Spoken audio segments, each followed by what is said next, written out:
Ada satu negara tapi bukan dari Timur Tengah punya cadangan minyak terbesar di dunia. Saking gedenya melebihi Arab Saudi, tapi negara ini mengalami krisis ekonomi, inflasi gila, dan jutaan rakyatnya hidup dalam kesulitan. Namun kenapa Amerika begitu peduli sampai ikut campur dengan masalah Venezuela? Mau tahu selengkapnya? Tonton video ini sampai habis ya.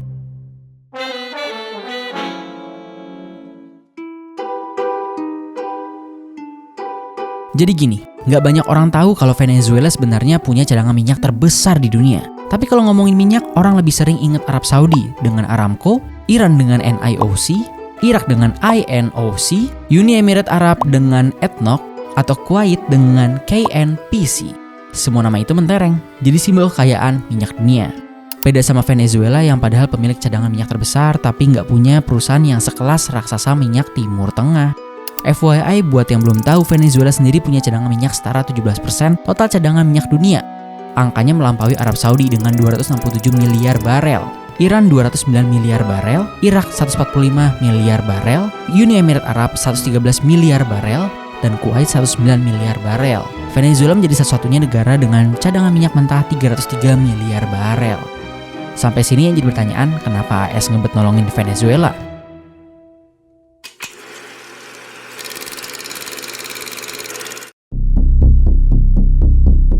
Donald Trump menangkap Presiden Venezuela Nicolas Maduro dengan dalih teroris narkoba. Trump mau pemberantasan penyelundupan narkoba, tapi apakah benar? AS sendiri sudah menjadi produsen minyak raksasa dan mengalahkan Arab Saudi. Di sisi lain, produksi minyak Venezuela lagi turun banget. Pada akhir 1990-an, Venezuela memproduksi puncaknya sebesar 3,5 juta barel minyak per hari. Pada 2013, produksi masih bertahan 3 juta barel per hari. Namun pada 2025 sampai 2026, produksinya telah jatuh ke tingkat sangat rendah, hanya sekitar 800.000 hingga 1 juta barel per hari.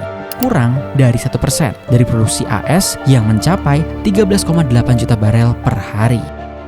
Kalau udah ngeliat ini semua masih bisa mikir kalau klaim penangkapan Presiden Venezuela untuk melawan terorisme? Kita coba cek lagi fakta selanjutnya.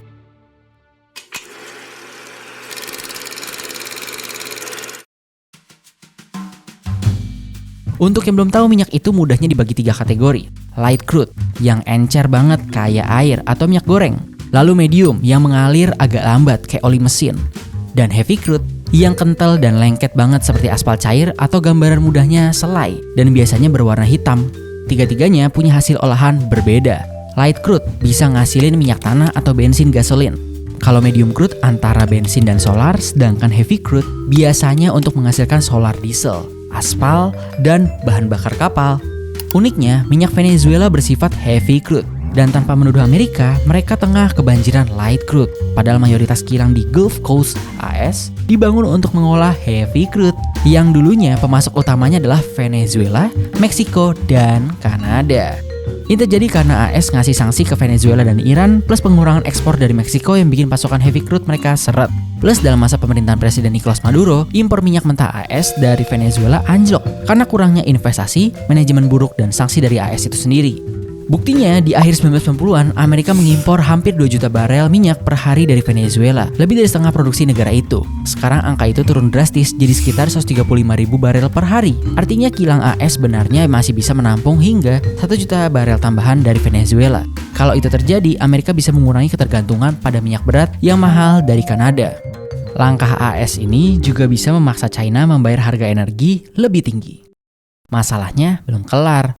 Soalnya sejak perang Ukraina-Rusia, AS stop beli heavy crude oil dari Rusia, tapi mereka nggak mau bergantung ke Kanada aja. Satu-satunya jalan ya ke Venezuela. Jadi bisa dibilang ketertarikan AS ke Venezuela ini benar-benar murni karena lapar sama heavy crude oil, bukan masalah teroris.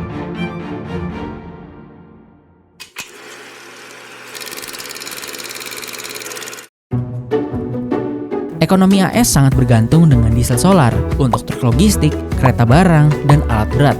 Diesel sendiri dianggap indikator kesehatan ekonomi AS karena berkaitan langsung dengan aktivitas transportasi dan industri. Makanya kilang minyak di Gulf Coast sejak lama dibangun untuk mengelola heavy crude, bukan light crude. Angka ini diperparah dengan permintaan bahan bakar distillate fuel oil yang merupakan kategori diesel dan heating oil di AS, naik 3,88 juta barel per hari pada April 2025 menurut US Energy Information Administration. Angka ini 4,7% lebih tinggi dari perkiraan awal.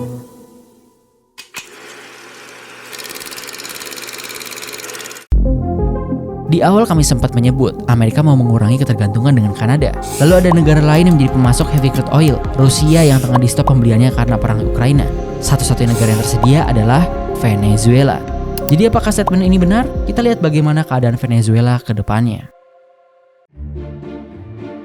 Jadi gimana? Udah tahu kenapa AS menangkap Presiden Venezuela? Semua yang dilakukan pasti karena sebuah kebutuhan dari AS itu sendiri.